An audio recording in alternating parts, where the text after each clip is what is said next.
വിഴിഞ്ഞം തുറമുഖം ഉദ്ഘാടന ദിനത്തിൽ മുൻ മുഖ്യമന്ത്രി ഉമ്മൻചാണ്ടിക്ക് അഭിവാദ്യം അർപ്പിച്ച് എറണാകുളത്ത് കോൺഗ്രസ് പ്രകടനം. എറണാകുളം DCCയുടെ നേതൃത്വത്തിലാണ് അഭിവാദ്യ പ്രകടനം സംഘടിപ്പിച്ചത്. DCC പ്രസിഡന്റ് മുഹമ്മദ് ഷിയാസിന്റെ നേതൃത്വത്തിൽ ആരംഭിച്ച മാർച്ച് മുൻ തുറമുഖ വകുപ്പ് മന്ത്രി കെ ബാബു ഉദ്ഘാടനം ചെയ്തു. വിഴിഞ്ഞം പദ്ധതിക്ക് ഉമ്മൻചാണ്ടി നൽകിയ സംഭാവനകൾ ആര് മറച്ചു വെച്ചാലും നിഷേധിക്കാനാവില്ലെന്ന് അദ്ദേഹം പറഞ്ഞു.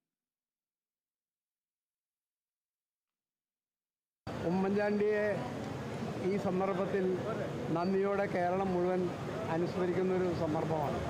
LDF ഗവൺമെൻറ് അവർ ചെയ്യുന്ന കാര്യങ്ങളുടെ ഡ്യൂ ഷെയർ അവരെടുക്കുന്നതിന് ഞങ്ങൾ ആരും എതിരല്ല. തീർച്ചയായിട്ടും അവർ പൂർത്തിയാക്കി അവർക്കതിനുള്ള അവകാശമുണ്ട്. പക്ഷേ ഇത് 2011, 2016 കാലഘട്ടം കേരളത്തിൻ്റെ കലണ്ടറിൽ ഇല്ലാത്തൊരു സ്ഥിതി വന്നത് അങ്ങേയറ്റം ദുഃഖകരമായിപ്പോയി. ആര് നിഷേധിച്ചാലും ആര് മറച്ചു വയ്ക്കാൻ ശ്രമിച്ചാലും ഉമ്മൻചാണ്ടിയുടെ ആ സംഭാവന ആർക്കും നിഷേധിക്കാൻ പറ്റില്ല. ചരിത്രം ഉള്ളിടത്തോളം കാലം അതൊക്കെ ഓർക്കും തീർച്ചയായിട്ടും.